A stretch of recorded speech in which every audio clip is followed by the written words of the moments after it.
নিজের জান নিজেই বাঁচাইতে পারে না, তোমাদেরকে সে হেফাজত করবে কেমনে, রক্ষা করবে কেমনে? এগুলো ছেড়ে দাও, আল্লাহর দিন গ্রহণ করে নাও। নমরুদের তখন আরো বেশি রাগ উঠল। নমরুদ তার নেতা পেতাদেরকে নিয়ে ঘোষণা দিল, তাদের ঘোষণা আল্লাহ কোরআনে তুলে দিয়েছেন। তারা তখন বলল, ক্বালু হাররিকুহু ওয়ানসুরু আলিহাতাকুম ইন কুনতুম ফাইলিন। ইব্রাহিমকে ধরো, গ্রেফতার করো, তাকে আগুনে নিক্ষিপ্ত করার ব্যবস্থা করো, যাতে করে আমাদের এই প্রভুদেরকে সহযোগিতা করা যায়। মুসা নবী তখন তার উম্মতকে বললেন, শোনো, তোমরা দেখছো সামনে মরণ, পিছনেও মরণ, আর আমি দেখছি আজকে নাজাত, আমি দেখছি আমাদের মুক্তি। তোমরা ভাবছো যে আজকে ফেরাউনের বাহিনী থেকে আমাদেরকে রক্ষা করার জন্য কেউ নাই, আর আমি দেখছি আমাদের সাথে একজন আছেন। কাল্লা ইন্না মাইয়া রাব্বি সায়াহদিন। আল্লাহু আকবার। নবীদের কাছ থেকে আল্লাহ সবচেয়ে বেশি পরীক্ষা নিয়েছেন। এজন্য আল্লাহর হাবিব বলেছেন, আশাদ্দুন নাসি বালাআন বালাউল আম্বিয়া। সবচাইতে বেশি ঈমানের পরীক্ষা নেওয়া হয়েছে নবীদের থেকে। নবী রাসূলগণ ঈমানের পরীক্ষা সবচাইতে বেশি দিয়েছেন। ঈমানের দাওয়াত দিতে গিয়ে, ঈমানের পথে চলতে গিয়ে কঠিন মুসিবত নেমে এসেছে, কঠিন অবস্থা নেমে এসেছে। সেই কঠিন অবস্থায় তারা ফ্রাস্ট্রেট হয়ে যান নাই, হতাশ হয়ে যান নাই, নিরাশ হয়ে যান নাই। তারা তখনও আল্লাহর রহমতের প্রত্যাশা করেছেন। যেমন আমাদের জাতির পিতা আল্লাহর খলিল সাইয়েদনা ইব্রাহিম আলাইহিস সালামের কথা আমরা জানি। কত ঈমানি পরীক্ষা তিনি দিয়েছেন, এত বেশি ঈমানের পরীক্ষা তিনি দিয়েছেন, তার গোটা জীবনটাই পরীক্ষার ছিল। আমাদের জাতির পিতা আল্লাহর খলিল সাইয়েদনা ইব্রাহিম আলাইহিস সালামকে এমন এক কওমের জন্য আল্লাহ নবী বানিয়েছিলেন, ওই কওমের সবাই ছিল মূর্তি পূজারী। শুধু তাই নয়, ইব্রাহিম নবীকে যেই ঘরে পাঠানো হয়েছিল, ইব্রাহিম নবীর বাপ তিনি ছিলেন মূর্তির কারিগর। এই রকম একটি পরিবারে তার জন্ম হলো। ইব্রাহিম আলাইহিস সালাম তিনি এবার তার জাতির লোকদেরকে আল্লাহর দ্বীনের দাওয়াত দেওয়া আরম্ভ করলেন। কিন্তু তার জাতির লোকেরা তার এই তাওহীদের দাওয়াতকে রিজেক্ট করে দিল, প্রত্যাখ্যান করে দিল। এরপরে ইব্রাহিম আলাইহিস সালাম বললেন, কেন তোমরা আল্লাহর দ্বীনের দাওয়াত গ্রহণ না করে মূর্তিগুলোর সামনে মাথা ঝোঁকাও, মাথা নত করো? অথচ এই মূর্তিগুলোকে তোমরা নিজের হাতে বানিয়েছো, নিজেরাই বানিয়ে নিজেরাই আবার এগুলোর সামনে মাথা নত করো। তোমরা তো এগুলোর স্রষ্টা, যেহেতু তোমরা এগুলো বানিয়েছো, তো স্রষ্টা হয়ে সৃষ্টির কাছে কেমনে চাও, সৃষ্টির সামনে কেমনে মাথা নত করো? সুতরাং এই সব বাদ দিয়ে আল্লাহর গোলামি করো। তিনি যখন এই দাওয়াত দিলেন, তখন তারা বলল, আমাদের বাপ দাদাদের এই দিন আমরা ছেড়ে দিতে পারবো না, এই মূর্তির পূজা আমরা ছেড়ে দিতে পারবো না। সেই সময়ে তার জাতির লোকেরা বছরে একদিন উৎসবের জন্য, মেলার জন্য শহরের বাহিরে যেত। ইব্রাহিম আলাইহিস সালাম সেদিন শহরের বাইরে উৎসবে গেলেন না, মেলায় গেলেন না। সেই দিন তিনি সবাই শহর ছেড়ে চলে যাওয়ার পরে ওই দিন ইব্রাহিম আলাইহিস সালাম মূর্তির ঘরে ঢুকলেন। মূর্তির ঘরে ঢুকে দেখলেন মূর্তির সামনে হরেক রকমের খাবার আছে। শুনতেছেন তো আপনারা? হরেক রকমের খাবার। তিনি বললেন, কি ব্যাপার, তোমাদের সামনে এত খাবার দাবার, আলা তাকুলুন, এগুলো খাও না কেন? তিনি জিজ্ঞেস করছেন, খাও না কেন? এখন তার প্রশ্নের কোনো উত্তর এরা দেয় না। তিনি বলছেন, কি ব্যাপার, কি হলো? মালাকুম লা তানতিকুন, আমার কথার জবাব কেন দাও না? তিনি বললেন, এই খাবারগুলো সামনে আছে, খাও। খাচ্ছে না। জিজ্ঞেস করলেন, খাও না কেন? কিছু বলে না। এবার বললেন, বুঝলাম না, খাইতেছো না, আমার কথার উত্তর দিচ্ছ না, আমার সাথে কথাও বলছো না। এখন তিনি জিজ্ঞেস করছেন, কথা বলে না, উত্তরও দেয় না। উঠে গেছে রাগ। কোরাল একটা হাতে নিয়ে সবগুলা মূর্তিকে কুপাতে কুপাতে কুপাতে কুপাতে বড়টার কাঁধের উপরে কোরালটা রেখে দিয়ে বের হয়ে চলে আসলেন। ওইদিকে নমরুদের গোষ্ঠী, তারা যখন মেলা শেষ করে তারা যখন শহরে ফিরে আসলো, দেখলো তাদের সব ক্ষুধা শেষ। তারা এবার ভাবতে লাগলো কি ব্যাপারে, এই কাজ কে করলো? নমরুদ তখন বলল, সম্ভবত একটা ইব্রাহিমের কাজ, কারণ ইব্রাহিম আমাদের এই মূর্তির বিরুদ্ধে নতুন দিনের দাওয়াত দেয়, সুতরাং তাকে ধরে নিয়ে আসো। ইব্রাহিম আলাইহিস সালামকে ধরে নিয়ে আসা হলো। জিজ্ঞেস করা হলো, কি ব্যাপার ইব্রাহিম, এই কাজটা কি তুমি করেছো নাকি? ইব্রাহিম আলাইহিস সালাম তখন বললেন, আমাকে কেন জিজ্ঞেস করছো? দেখো না, বড়টার কাঁধের উপরে কুড়াল আছে, সেই সবগুলোকে কুপায়া নিজের ঘাড়ের মধ্যে কুড়াল নিয়ে দাঁড়ায় আছে। তারে জিজ্ঞেস করো, কাজটা সেই করেছে। নমরুদের গোষ্ঠী তখন বলল, ইব্রাহিম তুমি তো ভালো করেই জানো এই মূর্তিগুলো কথা বলতে পারে না, কথাও শোনে না। ইব্রাহিম নবী বললেন, তো যদি কথা না শুনে, কথা যদি বলতেও না পারে, এগুলোর ইবাদত তোমরা কেন করো? এগুলোর ইবাদত কি কারণেই বা করো? আর তোমরা যে এগুলোর ইবাদত করো, যে তার নিজের হেফাজতি করতে পারে না, নিজের জান নিজেই বাঁচাইতে পারে না, তোমাদেরকে সে হেফাজত করবে কেমনে, রক্ষা করবে কেমনে? এগুলো ছেড়ে দাও, আল্লাহর দিন গ্রহণ করে নাও। নমরুদের তখন আরো বেশি রাগ উঠল। নমরুদ তার নেতা পেতাদেরকে নিয়ে ঘোষণা দিল, তাদের ঘোষণা আল্লাহ কোরআনে তুলে দিয়েছেন। তারা তখন বলল, ক্বালু হাররিকুহু ওয়ানসুরু আলিহাতাকুম ইন কুনতুম ফাইলিন। ইব্রাহিমকে ধরো, গ্রেফতার করো, তাকে আগুনে নিক্ষিপ্ত করার ব্যবস্থা করো, যাতে করে আমাদের এই প্রভুদেরকে সহযোগিতা করা যায়। নাউযুবিল্লাহ পড়বেন না? তাকে এবার আগুনে পোড়ানোর জন্য বিশাল আগুনের কুণ্ডলী জ্বালানো হলো। বিশাল আগুনের কুণ্ডলী জ্বালিয়ে ইব্রাহিম নবীকে সেই আগুনের মধ্যে ফেলে দেওয়ার জন্য প্রস্তুতি চলছে। এমন সময় সাইয়েদনা জিবরিল ইব্রাহিম আলাইহিস সালামের কাছে আসলেন, এসে বললেন, ওগো আল্লাহর খলিল, আপনি তো এখন মহা বিপদে আছেন। আমার যে ডানা আছে, আপনি একটু হুকুম করেন, আমার ডানা দিয়ে যদি আগুনকে একটা বাতাস করি, একটা বাতাস মারলেই আগুন গিয়ে মহাসাগরে নিক্ষিপ্ত হবে। আল্লাহু আকবার। ইব্রাহিম আলাইহিস সালাম তখন বললেন, জিবরিল, তুমি যে এই কাজ করবা, এটা কি আল্লাহর হুকুম নাকি? এটা করতে আল্লাহ তোমাকে আদেশ দিয়েছেন নাকি? জিবরিল তখন বললেন, না, আল্লাহ আমাকে এরকম আদেশ দেন নাই, আমি নিজে থেকেই আপনার সহযোগিতার জন্য এমন কথা বলেছি। সাইয়েদনা ইব্রাহিম আলাইহিস সালাম তখন বললেন, তাহলে তোমার সাহায্যের আমার দরকার নাই। যে আল্লাহর দ্বীনের দাওয়াত দিতে গিয়ে, যে আল্লাহর দ্বীনের পথে থাকতে গিয়ে আজ আমি এই অগ্নিকুণ্ডের পরীক্ষার সম্মুখীন হয়েছি, আমি কেবল সেই আল্লাহর সাহায্যের অপেক্ষায় আছি। এই আগুনে পড়ে গেলে, আগুনে ঝাঁপ দিলে যদি আমার আল্লাহ খুশি হন, তো আমার কোনো আপত্তি নাই, আমি তোমার কাছে কেন সাহায্য চাইব? তিনি তখন বললেন, হাসবিয়াল্লাহু ওয়া নি'মাল ওয়াকিল। আল্লাহু আকবার। আমরা ইব্রাহিমের সন্তান, ইব্রাহিমের সন্তানদেরকে এরকম হতে হবে। ইব্রাহিম আলাইহিস সালাম যেমন অগ্নিকুণ্ডের সামনে বলেছেন, অসুবিধা নাই, আমার জন্য আল্লাহ যথেষ্ট, হয় তিনি এখান থেকে হেফাজত করবেন, নইলে তিনি খুশি হলে এখানে আমি ঝাঁপ দিব।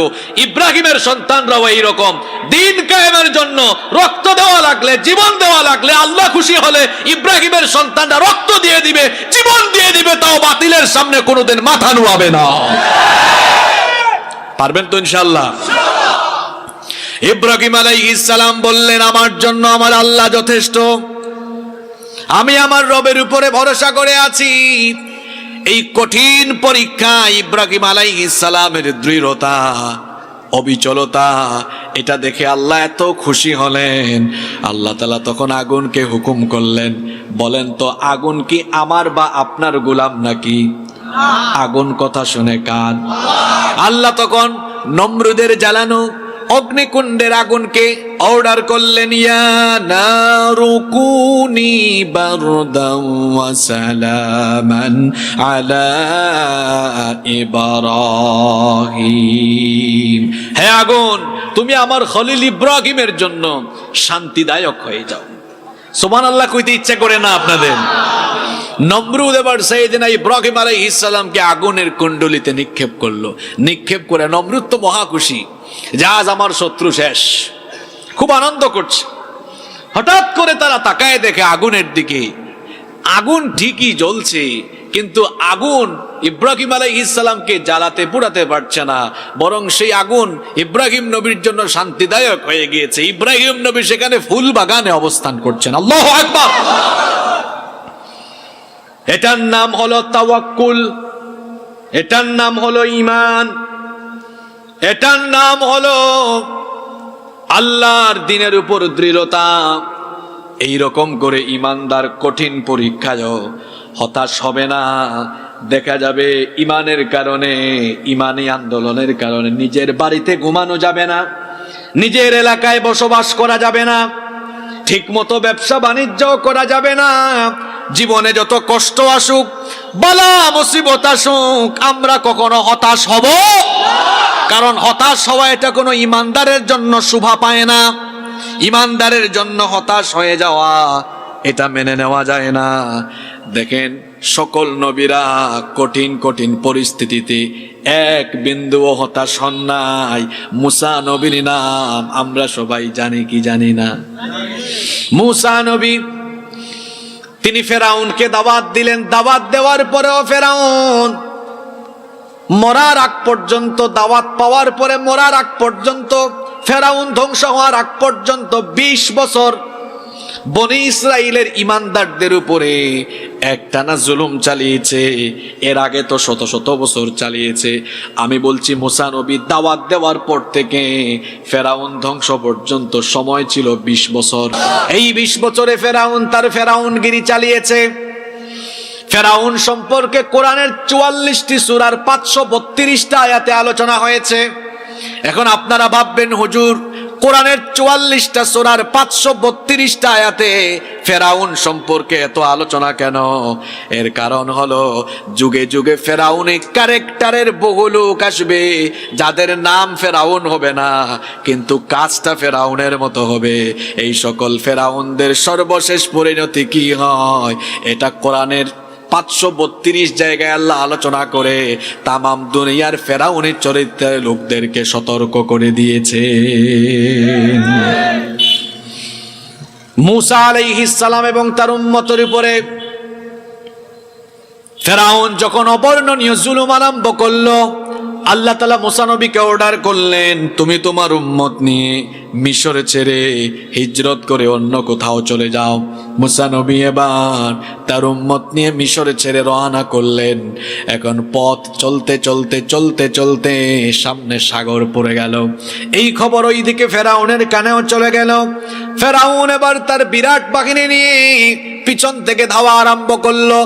আজকে মুসা এবং তার উম্মতকে যেখানেই পাবো শেষ করে দিব। তারাও পেছন থেকে ধাওয়া করতে করতে মুসা নবীর উম্মতকে গিয়ে ধরে ফেললো। মুসা নবীর উম্মত পিছনে তাকায়া দেখে ফেরাউনের বাহিনী।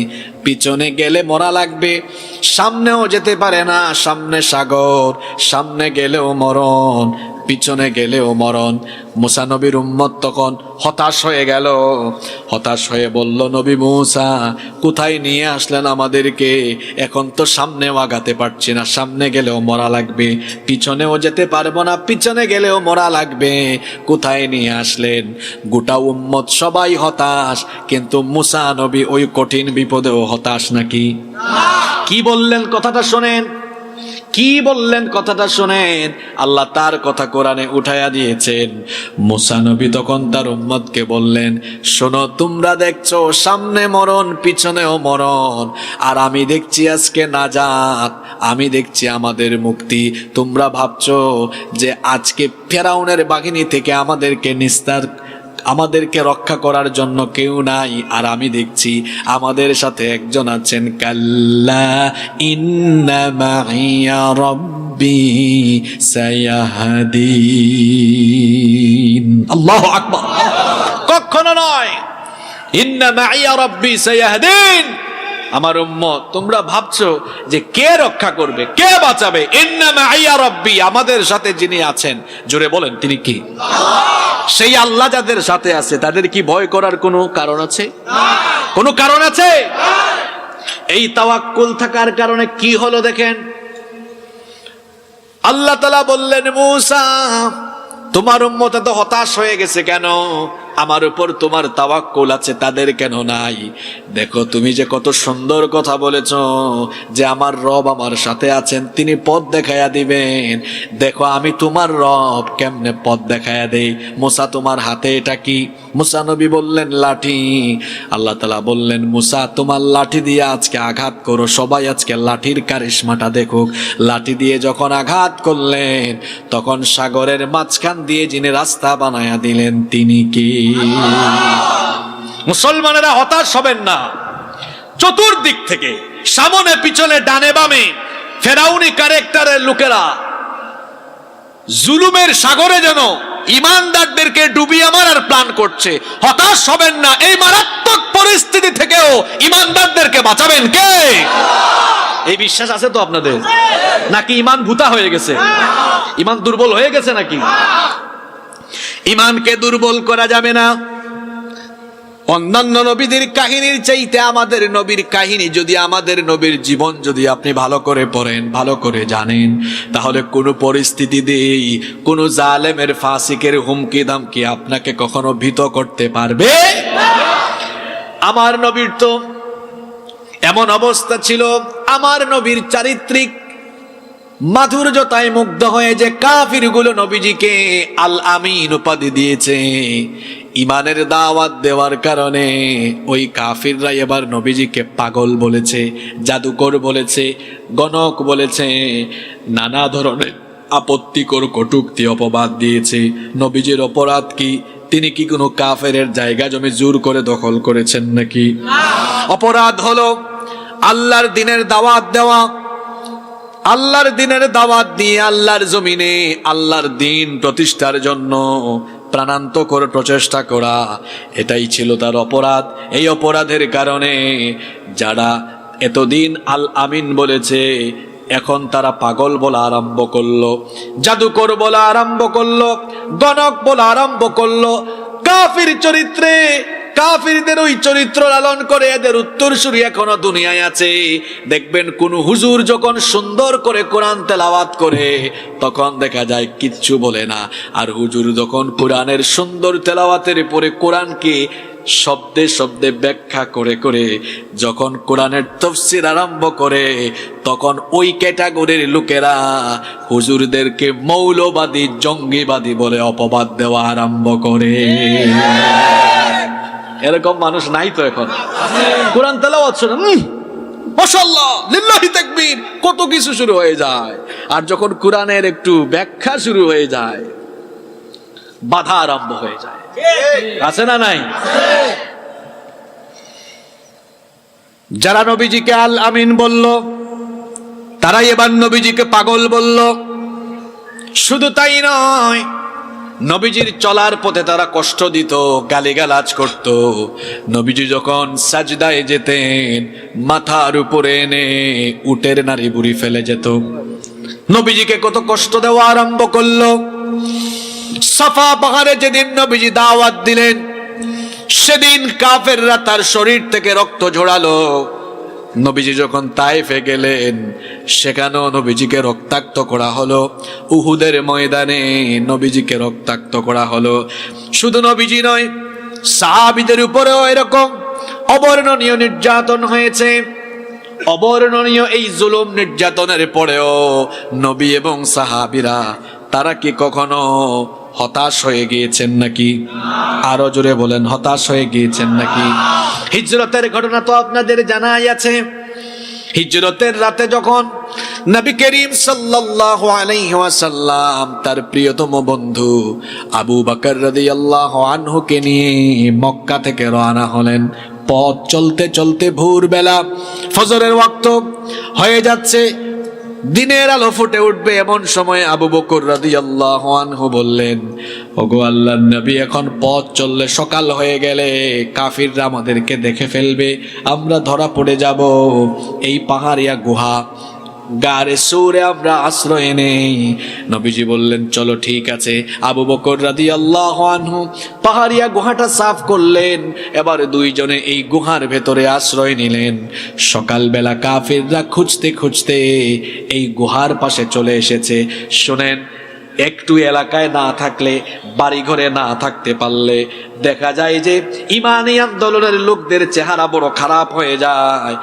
আহারে, তাওয়াক্কুল নাই, নিরাশ হয়ে যায়, হতাশ হয়ে যায়। এইগুলা ভালো করে শোনেন, নবীজির জীবনীটা মন দিয়ে শোনেন। আল্লাহর নবী আর আবু বকর রাদিয়াল্লাহু আনহু তারা যখন ওই পাহাড়িয়া গুহায় অবস্থান নিয়েছেন, ছোট্ট গুহা, বসে একটু মাথা উঁচু করলেই গুহার কাছে আসলে দেখা যাবে এরকম একটা গুহা। এখন সকালবেলা যখন কাফিররা খুঁজতে খুঁজতে ওই গুহার একেবারে কাছাকাছি চলে আসলো, আবু বকর রাদিয়াল্লাহু আনহু তিনি নবীজিকে বললেন, ইয়া রাসূলুল্লাহ, ইয়া হাবিবাল্লাহ সাল্লাল্লাহু আলাইহি ওয়াসাল্লাম, এই ছোট্ট গুহা, এই গুহার খুব কাছাকাছি কাফিররা চলে এসেছে। এখন যদি আরেকটু আগায় তো আমি আপনি দুজনেই ধরা পড়ে যাব। আর আমরা মাত্র দুইজন, এরা তো অনেকজন। এদের সাথে আমরা লড়াই করেও নিজেদেরকে রক্ষা করে হয়তো এখান থেকে অন্য কোথাও যেতে পারবো না। নবীজি তখন আবু বকর রাদিয়াল্লাহু আনহুকে কি কথা বললেন, আল্লাহ সেটা কোরআনে উঠায়া দিলেন। নবী করিম সাল্লাল্লাহু আলাইহি ওয়াসাল্লাম আবু বকর রাদিয়াল্লাহু আনহুকে তখন ডেকে বললেন, আমার সাথে আমার বন্ধু, আমার প্রিয় সাহাবী, শোনো, লা তাহজান ইন্নাল্লাহা মা'না। লা তাহজান, ফ্রাস্ট্রেট হয় না, হতাশ হয় না, ভীত সন্ত্রস্ত হয় না। তুমি বলছো আমরা দুইজন মাত্র, কে বলেছে আমরা দুইজন? ইন্নাল্লাহা মা'ানা, আমাদের সাথে আরেকজন আছেন। তিনি কে? ওই আল্লাহ যার সাথে আছেন তামাম দুনিয়ার কাফির তার ক্ষতি করতে পারবে? বিশ্বাস হয় আপনাদের? এর নাম তো ঈমান। একজন ঈমানদার, ওই যে বললাম ইব্রাহিমের সন্তান এমন হবে, কাফির কুফফাররা, ইসলাম বিরোধীরা আগুন জ্বালায় বলবে আগুনে ফেলায় দিব। তোমার ইমানি দাওয়াত ছাড়ো, ইমানি আন্দোলন ছাড়ো। ইব্রাহিমের সন্তান ইমানের জন্য আগুনে ঝাঁপ দিবে, সাগরে ঝাঁপ দিবে। ইব্রাহিমের সন্তান ইমানের জন্য ফাঁসির দড়িকে বরণ করে নিবে, শাহাদাতের ঈদগাহে শামিল হয়ে যাবে, তাও ইমানের জন্য কোনো বাতিলের সাথে আপোষ করবে না। আমরা পারবো তো ইনশাআল্লাহ? হতাশ হওয়া যাবে না। রাত বাজে কয়টা? 11টা। যখন সন্ধ্যা 6টায় এখানে বক্তব্য শুরু হয়েছিল, 5 ঘন্টা তো চলে গেছে। যত সময় যাচ্ছে সকাল হওয়ার সম্ভাবনা তত বাড়ছে না কমছে? রাত গভীর হচ্ছে, ওইদিকে সকাল হওয়ার সময় তত এগিয়ে আসছে। আপনারা দেখছেন চতুর্দিকে এখন ভয়াবহ নির্যাতন গোটা পৃথিবীতে মুসলমানদের উপরে নেমে এসেছে। আপনারা ভয় পাইয়েন না। এই চতুর্দিকে এই জুলুম নির্যাতন যত বেশি বাড়বে, ইসলামের বিজয়, কোরআনের বিজয় তত বেশি ত্বরান্বিত হবে ইনশাআল্লাহ।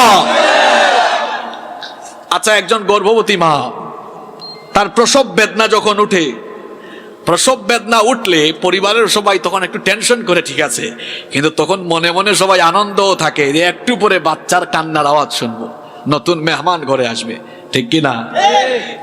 গর্ভবতী মায়ের প্রসব বেদনা বাড়লে সন্তান হওয়ার সম্ভাবনা যেমন বাড়ে, প্রসব বেদনা উঠলে পরিবারের অন্য সদস্যরা যেমন মনে মনে আনন্দিত হয়ে নতুন সন্তানকে বরণের অপেক্ষায় থাকে, ঠিক তেমনি ভাবে ইসলামপন্থীদের উপরে ভয়াবহতা, জুলুম নির্যাতন যত বেশি বাড়বে, হতাশ হয়েন না, মনে মনে এই আনন্দ ফিল করেন, বুঝছি ইসলামের বিজয় মনে হয় আরো কাছাকাছি চলে এসেছে। ভয় পাবেন আপনারা? হতাশ হবেন? হতাশ হওয়া কি ইমানদারকে মানায়? এজন্য আল্লাহ বলেছেন, লা ইয়াইআসু মির রাউহিল্লাহ।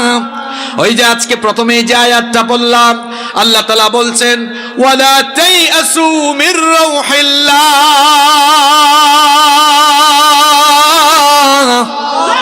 আল্লাহর রহমত থেকে নিরাশ হয়ে যেও না। ইন্নাহু লা ইয়াসু মির রাউহিল্লাহি ইল্লাল কওমুল কাফিরুন। কাফির ছাড়া অন্য কেউ আল্লাহর রহমত থেকে নিরাশ হয় না। আল্লাহর রহমতের আশা করতে হবে, হোক না সেটা ইমানি আন্দোলনে, হোক না সেটা জীবনের যে কোনো ক্ষেত্রে, জীবনের সকল ক্ষেত্রে দৃঢ় থাকতে হবে, ইস্তেকামত থাকতে হবে। ইমান এত সহজ বিষয় নয়।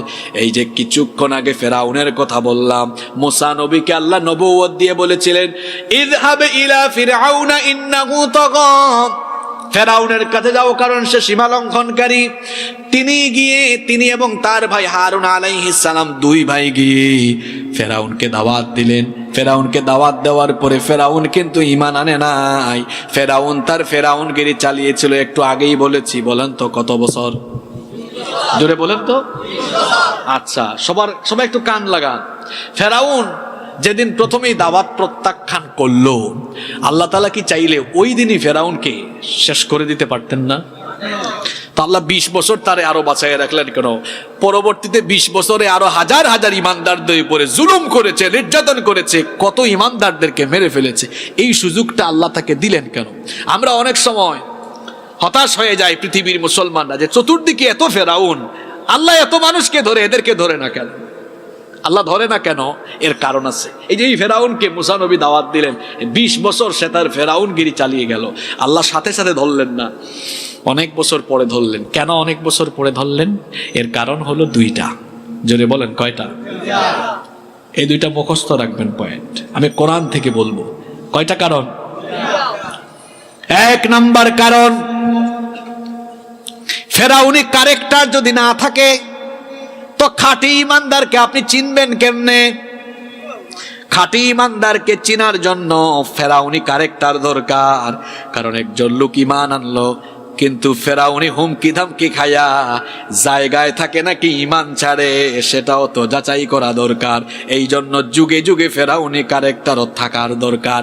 এজন্য আল্লাহ সূরা আনকাবুতের শুরুতে বললেন, আহাসিবান নাসু আইয়ুতরাকু আইয়াকুলু আমান্না ওয়া হুম লা ইফতানুন।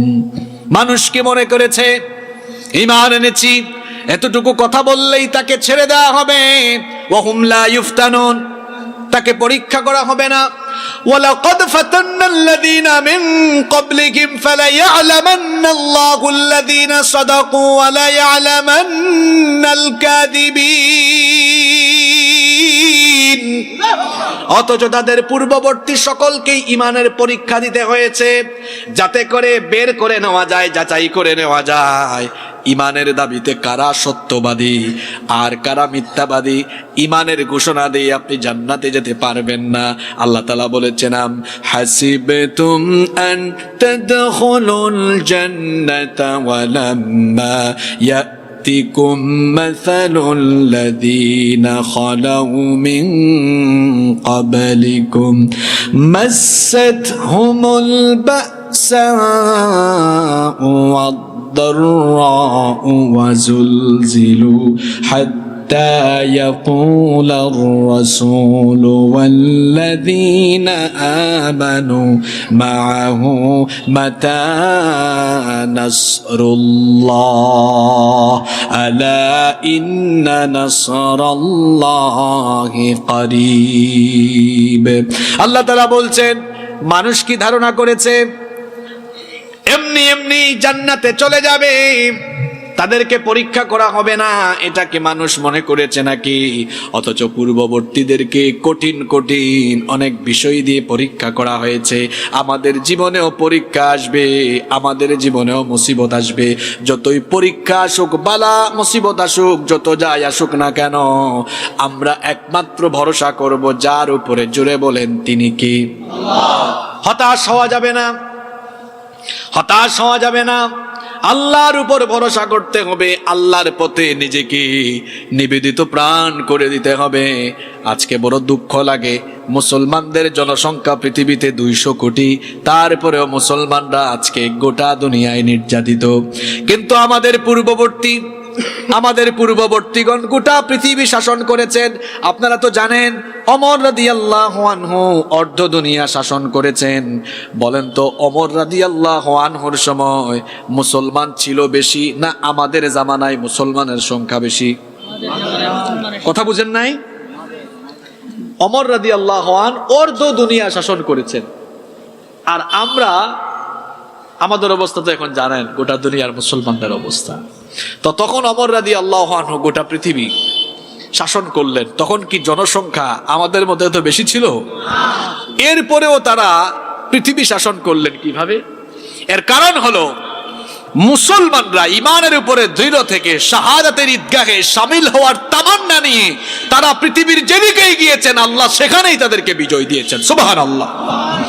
আর মুসলমানরা আল্লাহর পথে জীবন দেওয়াকে যখন থেকে কঠিন মনে করেছে তখন থেকেই মুসলমানদের উপরে দুর্বিষহ পরিস্থিতি নেমে এসেছে। এখানে তো বহু যুবককে দেখতে পাচ্ছি, যুবক ভাইদেরকে বলছি, এই যুবকরা এই যৌবনকালীন সময়ে কি করে? তারা সারাদিন মোবাইল টিপে, মোবাইলে ব্যস্ত থাকে।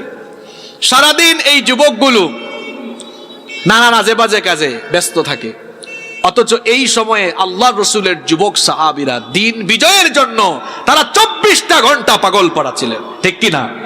ও যুবক ভাইয়েরা, আপনাদের মতোই তো একজন যুবক ছিলেন হযরতে জুলাইবিব রাদিয়াল্লাহু আনহু। সবার মনোযোগ আছে তো? জুলাইবিব রাদিয়াল্লাহু আনহু একজন তরুণ সাহাবী, যুবক সাহাবী, খুব ভালো বংশের লোক তিনি ছিলেন না, খুবই গরিব মানুষ ছিলেন, একেবারে অপরিচিত একজন মানুষ, অত্যন্ত গরিব মানুষ। তিনি আহলুস সুফফাতে থাকতেন, অত্যন্ত জীর্ণ শীর্ণ চেহারা, চুলগুলো উস্কো খুস্কো, তার বদনে শরীরের মধ্যে ধুলাবালু লেগে থাকতো, ছেঁড়া কাপড় চোপড় গায়ে দিয়ে থাকতেন, কারণ তার এই রকম হালত ছিল না যে নতুন কাপড় সুন্দর কাপড় পরিধান করবেন।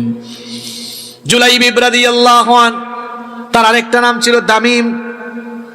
দামিম মানে হলো কুৎসিত, কারণ তার চেহারা কালো ছিল, কুচকুচে কালো চেহারা, বেটে মানুষ ছিলেন। আহারে কি অবস্থা শোনেন, মাটি ছিল তার বিছানা, আসমান ছিল শামিয়ানা। কোনো মানুষ যখন খাবার খেয়ে উচ্ছিষ্ট ফেলে দিত, ওই খাবারটা খেয়ে তিনি জীবন ধারণ করতেন। যেদিন কিছু পাইতেন না সেই দিন তিনি উপবাসে থাকতেন। কি বলবো তার কাহিনী আমি? এই যে দেখেন আমার হাতে পানির গ্লাস। জুলাইবিব এত গরিব মানুষ ছিলেন, পানির একটা পাত্র তার ছিল না, এই রকম হাতের অঞ্জলি দিয়ে পানি পান করতেন। এত গরিব মানুষ ছিলেন, বিছানাও ছিল না, মাটিতে ঘুমায়া থাকতেন, আসমান ছিল শামিয়ানা। এই রকম একজন সাহাবী ছিলেন জুলাইবিব রাদিয়াল্লাহু আনহু। কষ্ট হচ্ছে আপনাদের? নবী করিম সাল্লাল্লাহু আলাইহি ওয়াসাল্লাম কয়েকজন সাহাবী নিয়ে বসে আছেন।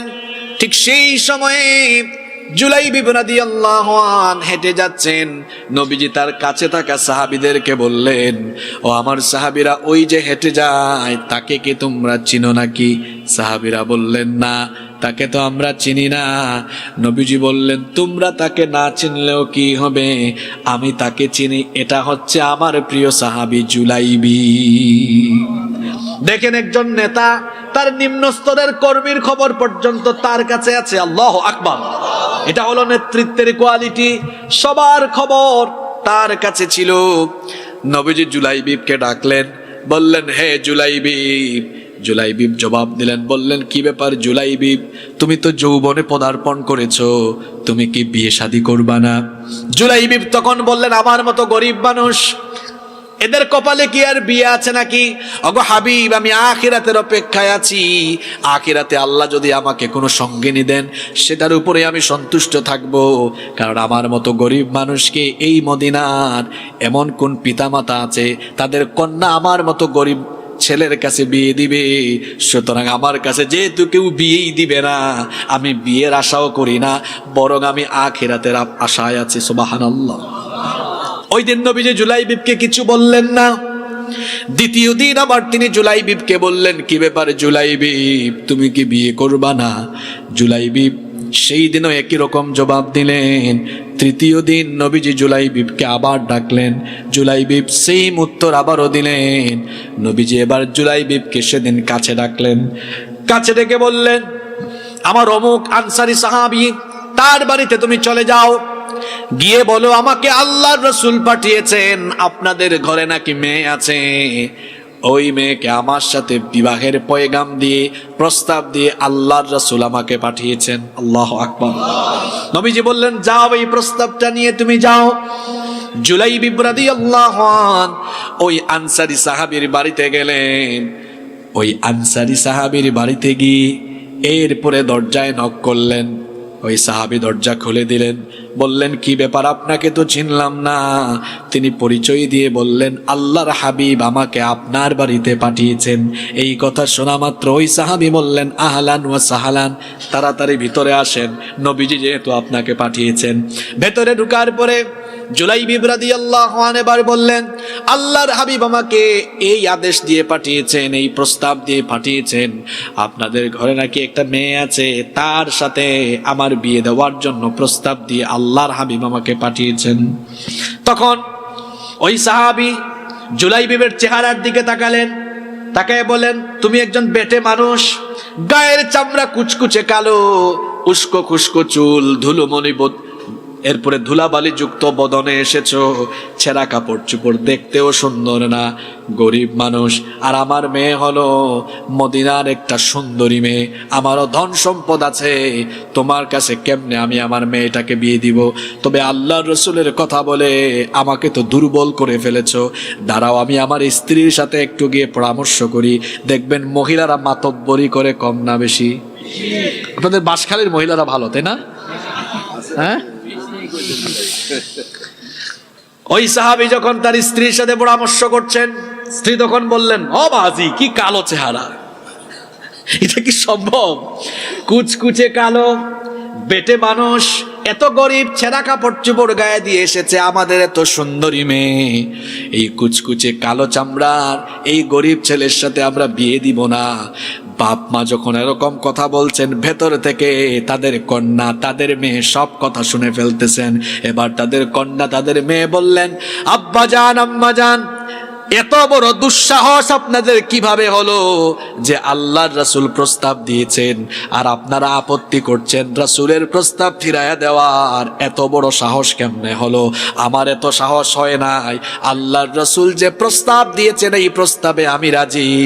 বাবা মা তখন বললেন, মা গো, তুমি আবেগের চোটে ঘরের ভেতর থেকে বলতেছো, একটু ঘর থেকে বের হয়ে ছেলেটার দিকে তাকাও, তাকালে তোমার আর তাকে বিয়ে করার কোনো ইন্টারেস্ট থাকবে? কি কালো, চেহারাও সুন্দর না, বেটে মানুষ, গরিব, এমন কাপড় চোপড় গায়ে দিয়ে এসেছে, তার কাপড় চোপড় গুলো ছেঁড়া, বের হয়ে দেখো, তোমার পছন্দ হবে না। মেয়ে তখন বললেন, আব্বা জান, আম্মা জান, শোনেন, আমার ছেলেটাকে দেখাও লাগবে না, সে যেমনই হোক, আল্লাহর রাসূল আমার জন্য যাকে ঠিক করেছেন এ ব্যাপারে আমার আর কোনো কিছু বলার নাই, আল্লাহর রাসূলের প্রস্তাব আমি সন্তুষ্ট হয়ে মেনে নিলাম। বিয়ে হয়ে গেল। যুবক ভাইয়েরা আছেন তো আপনারা? বিয়ে হয়ে গেল। বিয়ের প্রথম রাত নবদম্পতির জন্য সব চাইতে আনন্দের রাত। যখন জুলাইবিব তার স্ত্রীর সাথে বাসর সজ্জায়, ফুলসজ্জার রাতে কথা বলছেন, দুজনে যখন কাছাকাছি, দুজনে যখন কথাবার্তা বলছেন, ঠিক সেই সময়ে বাহির থেকে আওয়াজ শোনা গেল।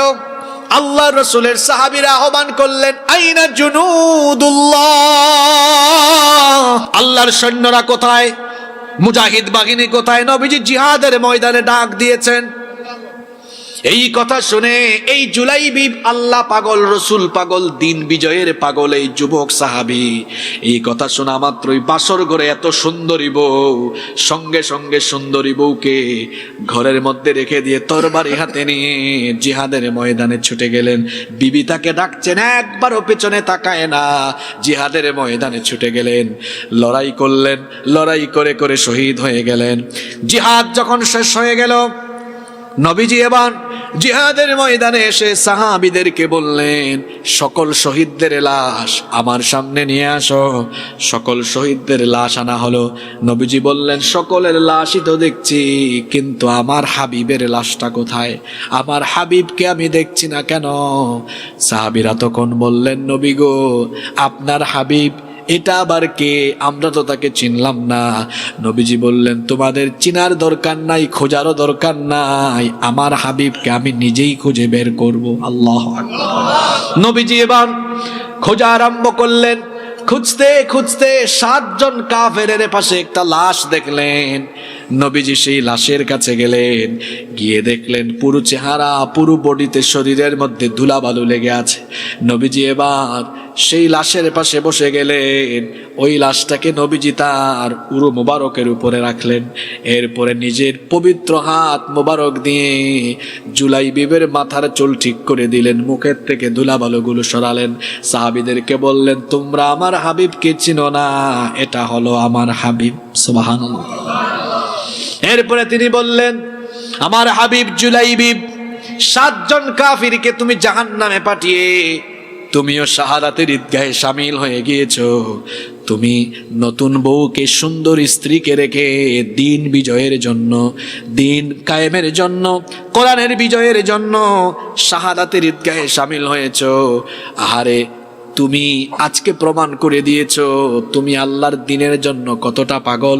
নবীজি তখন বললেন, ও জুলাইবিব, তুমি আমার, আমি তোমার। এখনকার ছেলেরা তার গার্লফ্রেন্ডকে এটা বলে, তুমি আমার, আমি তোমার। অথচ এই যুবকদের বলা উচিত ছিল, হে রাসূল, আমার জীবন আপনার জন্য, আপনি আমার, আমি আপনার। এই রকম মনোবাসনা নিয়ে যুবকদের উচিত ছিল দিন বিজয়ের কাজে নেমে যাওয়া, ঠিক কি না? নবী করিম সাল্লাল্লাহু আলাইহি ওয়াসাল্লাম হঠাৎ করে জুলাইবিবের লাশটাকে ডান দিকে ঘুরাইয়া দিলেন। সাহাবীরা বললেন, কি ব্যাপার নবী, জুলাইবিবের লাশটাকে ডান দিকে ঘুরাইয়া দিলেন কেন? নবীজি বললেন, আমার জুলাইবিব খুবই লজ্জাশীল, খুবই আত্মসম্মানী, তার লাশটাকে এই জন্য ঘুরিয়ে দিলাম। জুলাইবিবের শাহাদাতে আল্লাহ এত খুশি হয়েছেন, তার এই লাশকে রিসিভ করার জন্য, তার এই লাশটাকে আলিঙ্গন করার জন্য জান্নাতের হুরেরা দলে দলে তার দিকে ছুটে আসতেছে।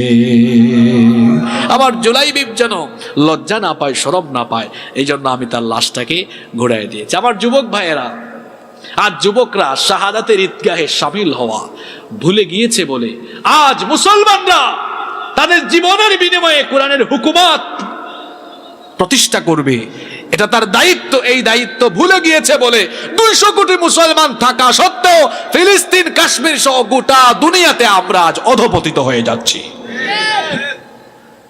খালিদ ইবনুল ওয়ালিদের নাম শুনছেন কিনা আপনারা? পৃথিবীর 2 জন কমান্ডার, কোন যুদ্ধে তারা কখনো পরাজিত হন নাই। কয়জন কমান্ডার? একজন মুসলিম আর একজন অমুসলিম। অমুসলিম যে কমান্ডার ছিল, ওই মঙ্গোলিয়ান কমান্ডার চেঙ্গিস খান, সে কোন যুদ্ধে কখনো পরাজিত হয় নাই। আর মুসলিম এই কমান্ডার খালিদ ইবনুল ওয়ালিদ, তার উপাধি ছিল সাইফুল্লাহ। তিনি যেদিকেই গিয়েছেন সেদিকেই ইসলামের পতাকা বিজয়ী হয়ে পতপত করে উড়েছে। আল্লাহু আকবার। শোনেন, খালিদ ইবনুল ওয়ালিদ জীবনের শেষ বয়সে বসে বসে কান্না করছেন। তার বিবি এসেছেন, এসে বললেন, প্রিয়তম স্বামী আমার, আপনি কান্না করছেন কেন? খালিদ ইবনুল ওয়ালিদ বললেন, প্রিয়তমা স্ত্রী আমার, শোনো, আমার কত সাথীরা জিহাদের ময়দানে আমার সাথে লড়াই করে তারা শহীদ হওয়ার সৌভাগ্য অর্জন করেছে। বিছানায় পড়ে মারা গেলেও মরবেন, রোড অ্যাক্সিডেন্ট করে মারা গেলেও মরবেন, হাসপাতালের বেডে থেকে মরলেও মরবেন। সকল মরা সমান নয়। শাহাদাতের মউত হলো শ্রেষ্ঠ মউত। শহীদদের কাছ থেকে আল্লাহ কোনো হিসাব নেন না, কোনো বিচারও করেন না। বিনা হিসাবে, বিনা বিচারে আল্লাহ তাদেরকে জান্নাত দিয়ে দেন।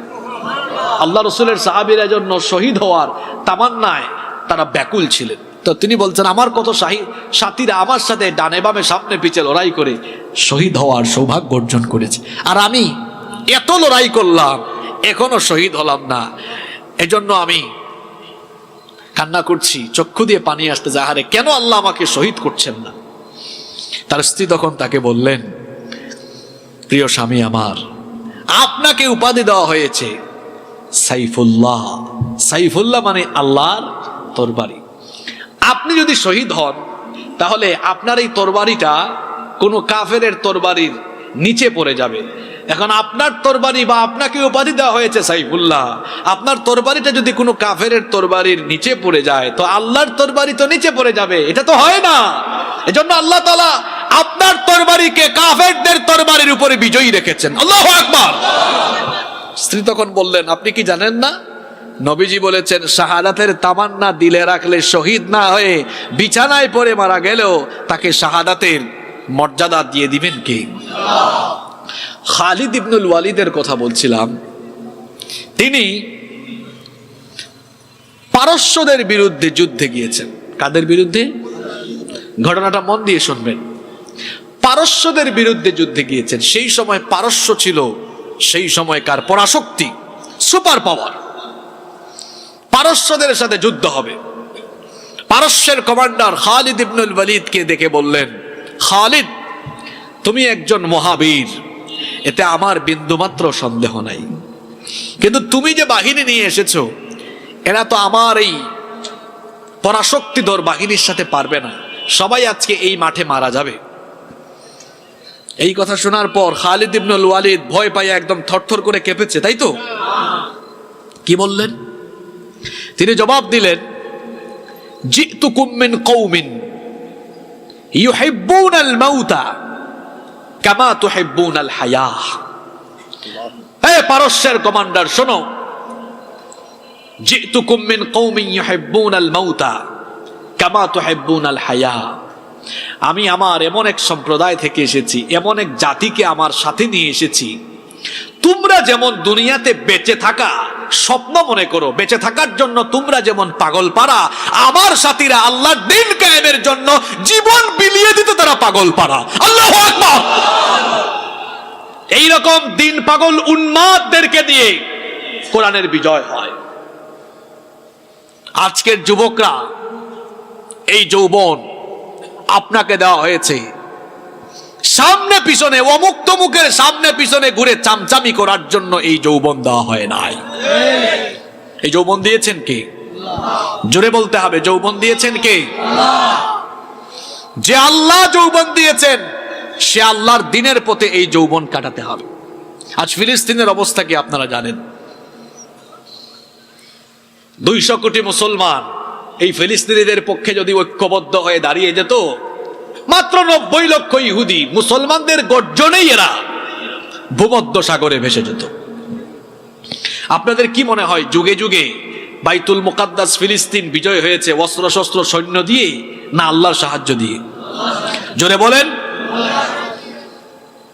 আপনাদের মতো একজন যুবক কাফিরদেরকে হটায়া দিয়া ফিলিস্তিন বাইতুল মুকাদ্দাস দখল করে ফেলেছে। কয়টা যুবক? হ্যাঁ জোরে বলেন, কয়টা? কাহিনীটা বলবো, এটা কোরআনে আছে। এই কাহিনীটা কোথায় আছে? সূরা বাকারার ভেতরে এই কাহিনীটা আছে, আপনারা পড়ে নেবেন। একজন যুবক, এজন্য বলে না যুগ জামানা পাল্টে দিতে চাই না অনেকজন, এক মানুষই আনতে পারে। জোরে বলেন, একজনই আনতে পারে। হ্যাঁ, এতজন লাগে না। যদি একজন হয়, ওই একজন যদি হওয়ার মতো হয় তাহলে ওই একজন দিয়েও পরিবর্তন সম্ভব কিনা বলেন তো? একজন যুবক বাইতুল মুকাদ্দাসকে শত্রুমুক্ত করে ফেলেছে। কয়জন যুবক? কোন সময়কার কাহিনী এটা? শোনেন তাহলে। শামুয়েল আলাইহিস সালাম বনি ইসরাইলের নবী যখন হলেন, সেই সময়ে আমালিকা সম্প্রদায় ফিলিস্তিনকে দখল করে বনি ইসরাইলদের উপর অকথ্য জুলুম নির্যাতন আরম্ভ করেছিল। তখন শামুয়েল আলাইহিস সালামকে বনি ইসরাইলের লোকেরা এসে বলেছিল, তারা এসে বলেছিল যে আমাদের জন্য আপনি একজন নেতা ঠিক করে দেন।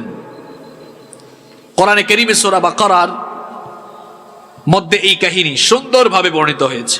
সূরা বাকারার 246 নম্বর আয়াত থেকে এই কাহিনী আপনারা পাবেন। তারা এসে বলেছিল আমাদেরকে একজন নেতা ঠিক করে দেন। তখন আল্লাহ তাআলা বনি ইসরাইলের জন্য একজন নেতা ঠিক করে দিয়েছিলেন, তার নাম ছিল তালুত। জলে বলেন নাম কি? আর আমালিকাদের বাদশা তখন ছিল জালুত। নাম কি ছিল? লম্বা কাহিনী, আমি সংক্ষেপে বলছি। তালুতের নেতৃত্ব সর্বপ্রথম বনি ইসরাইলরা মানতে চায় নাই। তালুত গরিব মানুষ ছিলেন। এরপরে আল্লাহ তাআলা একটা নিদর্শন তাদেরকে দেখিয়েছিলেন। তাদের হারিয়ে যাওয়া সিন্ধুকটা ওই আমালিকাদের থেকে যুদ্ধ ছাড়াই আল্লাহ তালুতের দরজার সামনে পাঠিয়ে দিয়েছিলেন। এটা লম্বা ঘটনা, বললে লম্বা হয়ে যাবে, এজন্য আমি সংক্ষেপে বলছি। শেষ পর্যন্ত এই নিদর্শন দেখে বনি ইসরাইলের লোকেরা তালুতকে নেতা হিসাবে, কমান্ডার হিসাবে মেনে নেয়। এবার তালুতের নেতৃত্বে 80,000-এর বাহিনী রওনা দিয়েছে জালুতের বিরুদ্ধে যুদ্ধ করে বাইতুল মুকাদ্দাস ফিলিস্তিনকে পুনরুদ্ধার করবে। জোরে বলেন তো দেখি, কত হাজারের বাহিনী? 80,000। এই 80,000 থাকে না, এরা ঘাটতেরা জাতি, একটু শেষরা ছিল। যাওয়ার সময় একটা নদী পড়লো। আপনারা সূরা বাকারার 246 থেকে 252 পর্যন্ত বাড়িতে গিয়া বাংলা অনুবাদ পড়বেন, দেখবেন সব মিলে যাবে। একটা নদী ছিল। তখন তালুত বললেন, শোনো ইমানদারেরা, যাওয়ার সময় এই নদী থেকে পানি পান কইরো না, এটা একটা পরীক্ষা। সময়টা ছিল গ্রীষ্মকাল। আচ্ছা, অনেকে ফুটবল খেলে, ক্রিকেট খেলে, খেলাধুলার আগে যদি ভালো করে খায়া দাইয়া ফিল্ডে নামে, মাঠে নামে, ও আর খেলতে পারবে? অত গুল খাবে, ঠিক না? শরীরকে একটু কি রাখতে হবে? হালকা রাখতে হবে। তো লড়াইয়ের মাঠে লড়াই হবে। পানি পান করে সবাই যদি ক্লান্ত হয়ে যায়, লড়াই করা যাবে? তালুত বললেন পানি পান করো না। দেখা গেল 80,000-এর মধ্যে মাত্র 313 জন পানি পান করে নাই, বাদ বাকি সবাই পানি পান করছে। কতজন পানি পান করে নাই? আপনারা কি ঘুমায় আছেন? 300 পানি পান, বাকিরা? এবার এই 313 জন জালুতের বিরাট বাহিনী এদের মোকাবেলা করবে। ভয় পাইয়া গেছে, ভয় পেয়ে গেছে, তাই না? কি মনে হয় আপনাদের? এই 313 জন কি বলেছিল জানেন? এদের কথা আল্লাহ কোরআনে উঠাই দিয়েছে। এরা তখন বলেছিল, এই 313 জন ইমানদার ভয় না পেয়ে বলেছিল, কাম মিন ফিআতিন কলিলাতিন গালাবাত ফিআতান কাসীরাতান বিইযনিল্লাহ ওয়াল্লাহু মা'আস সাবিরিন। কত বড় কথা এটা! সংখ্যায় কম হয়েছে তো কি হয়েছে? আল্লাহর অনুগ্রহ থাকলে কম থেকেও আমরা সংখ্যাধিক্যের উপরে বিজয়ী হয়ে যাব। বদরে মুসলমানের সংখ্যা বেশি না কাফেরের সংখ্যা বেশি? বিজয়ী হয়েছে কারা? সংখ্যা দিয়ে বিজয়ী হওয়া। অনেক সময় ভাবে যে আমরা যে ইমানি আন্দোলনে আছি, আমাদের সংখ্যা তো কম, সংখ্যায় কম হোক, ইমান কম হলে হবে না, ইমান থাকতে হবে বেশি। ইমান বেশি থাকলে সংখ্যায় কম হলেও বিজয় দিবেন কে? আল্লাহ। ইমান ঠিক হওয়া লাগবে। 313 জনের বাহিনী এবার জালুতের বিরুদ্ধে। জালুত এই কাফির, এটা আসছে কেমনে জানেন? মাথার থেকে পা পর্যন্ত লৌহ বর্ম পরিধান করা, একদম প্যাকেট করা, মাথায় লোহার হেলমেট। কোথায় কূপ মারবেন আপনি? কোনো লাভ? এই কাফির এসে হুঙ্কার ছাড়লো, তোমাদের এমন কে আছে, তোমাদের কোন বীর বাহাদুরকে পাঠাও দেখি আমার বিরুদ্ধে লড়াই করুক। ওই ইমানদারদের 313 জনের ভিতরে একজন 14-15 বছরের তরুণ ছিলেন তখন। শুনতেছেন তো যুবকরা? নাম হলো দাউদ। নাম কি? দাউদ আলাইহিস সালাম। তখনও নবী হন নাই, তরুণ যুবক। এখন তরুণ বয়সে, যুবক বয়সে রাগ গুসা থাকে কম না বেশি? এই কাফিরটার হুমকি ধামকি দেখে ওনার খুব রাগ উঠে গেছে। তিনি গিয়ে ইমানদারদের কমান্ডারের নাম কি জানেছিল? হ্যাঁ, মাশাআল্লাহ। এই যুবকদের ব্রেন, তোমরা কি খাও? তোমাদের মেমোরি এত লস হয়ে গেল? আমার বুড়া চাচা মনে রাখতে পারেন, তোমাদের ব্রেন এই বয়সেই শেষ, খায়া ফেলছো, বুতা বানায় ফেলছো। বিয়ের আগেই বুঝে এই অবস্থা তোমাদের, হ্যাঁ? নাম কি? তালুত। দাউদ আলাইহিস সালাম গিয়ে বললেন, মাননীয় কমান্ডার, তার এই লাফালাফি দেখে আমার সহ্য হচ্ছে না, আপনি আমারে অনুমতি দেন, তারা একটু সাইজ কইরা দিই।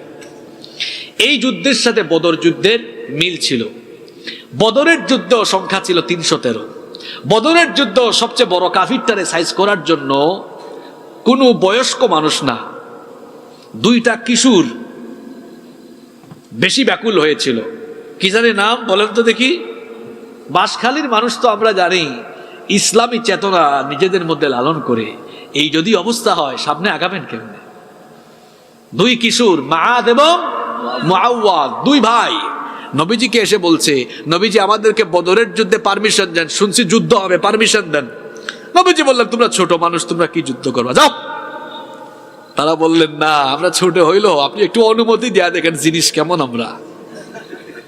নবীজি বললেন, না না না, তোমরা ছোট মানুষ। তখন বললেন নবীজি, দুইজনকে না দেন, একজনকে দেন, আমরা একটু কুস্তি করি, দেখেন কার শক্তি বেশি, যার শক্তি বেশি তারে অনুমতি দেন। নবীজি এবার বললেন, আচ্ছা ঠিক আছে, দেখি তো তোমরা একটু দুই ভাই ট্রাই করো তো দেখি। এবার ছোট ভাই বড় ভাইকে বলতেছে, ভাই তোমার শক্তি তো বেশি আমি জানি, তুমি তো আমার একটা দিয়া ফালাই দিবা, এটা তো আমিও জানি, কিন্তু আমাকে ফালাই দেওয়ার পরে তুমি একটু আমার সুযোগ দিও, পরের বার যেন আমিও তোমারে ফালাই দিতে পারি, যেন নবীজিকে বুঝাইতে পারি যে কেউ কারো থেকে।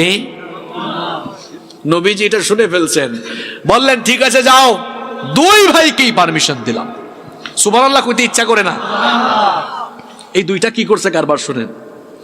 আব্দুর রহমান বিন আউফ রাদিয়াল্লাহু আনহু তিনি বলছেন, আমি বদরের মাঠে তুমুল লড়াই করছি, এই দুইটা ছেলে এসে আমাকে খালি ডিস্টার্ব করে। কিছুক্ষণ পর পর এসে বলে, আঙ্কেল, চাচা, আবু জেহেল কোনটা? আব্দুর রহমান বিন আউফ রাদিয়াল্লাহু আনহু বলছেন, তোমরা বাচ্চা মানুষ, আবু জেহেল কি দিয়ে তোমরা কি করবা? কয় না, শুনছি নবীজিকে সবচেয়ে বেশি কষ্ট দিয়েছে এটা, আজকে আমাদের টার্গেট একটাই, আবু জেহেল। বারবার বারবার এসে জিজ্ঞেস করে, হঠাৎ করে দেখা গেল আবু জাহালকে কয়েকজন সৈন্যের ভেতরে ঘেরাও করা আবু জাহাল। আব্দুর রহমান বিন আউফ বলছেন, ওই যে তোমাদের টার্গেট দেখা যায়। তিনি বলছেন, আল্লাহর কসম, এটা বলা মাত্র আমি দেখলাম দুই ভাই সিংহ শাবকের মতো আল্লাহু আকবারের গর্জন দিয়ে আবু জাহালের উপর ঝাঁপাইয়া পড়ে আবু জাহেলকে দুই ভাই কতল করে ফেল। আল্লাহু আকবার! কি বয়স বেশি? আর ওইদিকে কার নাম জানি বলতেছিলাম, বলেন তো, ওই যুদ্ধে কথা বলেন না কেন? তালুত বলতেছে, না তুমি যাও তো, তোমার বয়স কম, হবে না তোমাকে দিয়ে। দাউদ নবী নাছুর বান্দা, তিনি বলছেন, আমার বয়স কম, আপনি একটু পারমিশন দিয়া দেখেন না আমি জিনিসটা কেমন। তুমি এখন কমান্ডার বলছেন, না তোমাকে পারমিশন দেওয়া হবে না। তিনিও নাছুর বান্দা, না আমাকে সুযোগ দিতেই। শেষ পর্যন্ত তালুত অনুমতি দিলেন, দিয়ে বললেন, আমার কাছে আসো, ধরো আমার তরবারিটা তোমাকে দিলাম, লড়াই করো। দাউদ নবী বললেন, কি যে কন আপনি, তার মতো একটা কাফিররে সাইজ করার জন্য আমার কি তরবারি লাগবো? আপনি দেখেন না তার আমি সাইজ করি কেমনে। কারণ দাউদ আলাইহিস সালাম বিচক্ষণ ছিলেন, তিনি দেখেছিলেন তার মাথা থেকে পা পর্যন্ত লৌহ বর্ম পড়া, তাকে কোন দিকে আঘাত করবে। দাউদ আলাইহিস সালাম তিনি পাথর নিক্ষেপে অত্যন্ত পারদর্শী ছিলেন। আপনাদের চট্টগ্রামে এটাকে কি বলে আমি জানি না, যেমন বিভিন্ন অঞ্চলে এটাকে গুলাইল বলে, গুলেল বলে, গুলটি বলে, আপনারা কি বলেন? খামটা হয়েছে তো, আমার মাখরাজ ঠিক আছে? খামটা ঠিক আছে, মাখরাজ ঠিক আছে তো, খামটা না? আচ্ছা, তিনি এবার কি করলেন, ব্যাগের থেকে একটা পাথর বের করে ওই খামটা দিয়া একদম জালুতের চক্ষু বরাবর নিশানা করে মারলেন। এমন ভাবে মারলেন, আপনাদেরকে হাসানোর জন্য বলছি না, এটা কোরআনের ঘটনা, আমি আয়াতগুলো তিলাওয়াত করলে লম্বা হয়ে যাবে, কষ্ট হবে আপনাদের। একটা মারলেন, এই পাথরটা জালুতের চক্ষু দিয়ে ঢুকে মাথার মগজ সুদ্ধা আউট করে পিছন দিকে গিয়ে বের হয়েছে। আল্লাহু আকবার! কমান্ডার শেষ, এখানে কমান্ডার শেষ, কর্মী বাহিনী থাকবে আর মার দৌড় পালা সবাই। আহারে, আজকের বাইতুল মুকাদ্দাস ফিলিস্তিন দেখেন তো, কয়টা যুবক দেয়া হয়ে গেছে, জোরে বলেন, অস্ত্র দিয়ে, সৈন্য দিয়ে, বাহিনী দিয়ে, ছিল ভিতরে ঈমান। কৌশল শিখিয়ে দিয়েছেন কে? সাহায্য করেছেন কে? বদরের ময়দানে মুসলমানরা অস্ত্র দিয়ে বিজয়ী হয়েছে, তাই না? সৈন্য সংখ্যা দিয়ে বিজয়ী হয়েছে। ঈমান ছিল ঈমানের মতো। এখন বলবেন হুজুর ঈমান যে ছিল বুঝবো কেমনে? 313 জন নিয়ে নবীজি হাজির। নবীজি একটু চিন্তা করছেন যে আজকে সাহাবীরা কি করবে কিনা। সাহাবীরা দাঁড়ায় বললেন, কি বলছেন নবীজি, আপনি চিন্তা করছেন? ইযহাব আনতা ওয়া রাব্বুকা ফাকাতিলা ইন্না মাআকুমা মুকাতিলুন। আমরা কি সিদ্ধান্ত নিয়েছি নবীজি জানেন? আজকে আমরা হয় এই ময়দানে শাহাদাতের সুধা পান করব, যতক্ষণ আমরা আমাদের দেহে প্রাণ থাকবে ততক্ষণ আমরা আল্লাহর দ্বীনের বিজয়ের জন্য এখানে লড়াই করে যাব। সুবহানাল্লাহ কইতে ইচ্ছা করে না? আমার মনের খবর আপনি জানেন না, আপনার মনের খবর আমি জানি না, সবার মনের খবর জানেন কে? বদরের 313 জন ইমানদার, পাক্কা ইমানদার ছিল। আল্লাহ এদের ইমানের এই হালত দেখে এত খুশি হয়েছেন, বললেন নবী আপনারা শুধু একটু থাকেন, শো হিসাবে থাকেন। কি হিসাবে? শো বুঝেন তো? শো হিসাবে থাকেন। আমি আমার কয়েক হাজারের ফেরেশতার বাহিনী পাঠাইতেছি, কাম করে দিবে কারা? ফেরেশতারা। ইমানের মতো ইমান থাকলে আর ইমানের উপর ইস্তেকামত থাকতে পারলে কোরআনের বিজয়, ইসলামের বিজয় খুব শীঘ্রই দেখতে পারবেন ইনশাআল্লাহ। এজন্য যুবকদেরকে এই মোবাইলের ফিতনা থেকে বের হয়ে আসতে হবে। হাবিজাবি জায়গায় সময় দেওয়া থেকে বের হয়ে যুবকদেরকে চরিত্রবান হতে হবে, নামাজি হতে হবে, দিনদার হতে হবে, দিন কায়েমের আন্দোলনে শামিল হতে হবে। সেই সকল ভাইদের সাথী হয়ে কোরআনের পতাকা তোলে, দ্বীনের পতাকা তোলে আমরা যদি ঐক্যবদ্ধ হয়ে থাকতে পারি, বিজয় দিবেন কে?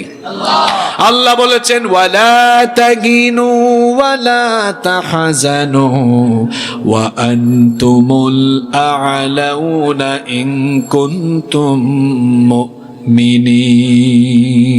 কোনো ভয় নাই, তোমাদের কোনো চিন্তা নাই, যদি মুমিন হও বিজয় দিবেন কে? আসুন নিজেদের ইমান একটু জ্বালাই করি। এটা কেমন ইমান আপনাদের? এটা কেমন ইমান আমাদের? ওয়াজ মাহফিলে প্যান্ডেল ফিলা, ফজরের জামাতে আধা কাতারও হয় না। এইরকম ইমানদার হইলে বুঝি কোরআনের বিজয় আসবে? আপনার যে দুর্বল ইমান আপনাকে মসজিদে আনতে পারে না, যে ইমান আপনাকে সুদ থেকে, ঘুষ থেকে, হারাম উপার্জন থেকে সেভ করতে পারে না, এই দুর্বল ইমান আপনাকে জান্নাতের ধারে কাছে, জান্নাতের গন্ধও আপনার নাকে আসবে না। নিজের ইমানকে আজকে ঠিক করতে হবে, নিজের ইমানটাকে পরিশুদ্ধ করতে হবে। এই ইমানটাকে পরিশুদ্ধ করার জন্য কোরআনের রঙে নিজেদেরকে রঙিন হতে হবে। বছরে একবার কোরআনের মাহফিলে, তাফসীর মাহফিলে এসে ওয়াজ শুনেই দায়িত্ব শেষ না, বরং সারা জীবন এই কোরআনের রঙে নিজেদেরকে রাঙানোর প্রাণান্তকর প্রচেষ্টা করতে হবে। আমরা পারবো তো ইনশাআল্লাহ? আসুন এই কোরআন নিজেদের মধ্যে ধারণ করে, লালন করে, কোরআনের রঙে নিজেরা রঙিন হওয়ার প্রাণান্তকর চেষ্টা করি। আল্লাহ আমাদের সবাইকে সেই তৌফিক দান করেন। আলোর পথে 24, 24 ঘন্টা শুধু ইসলাম প্রচার।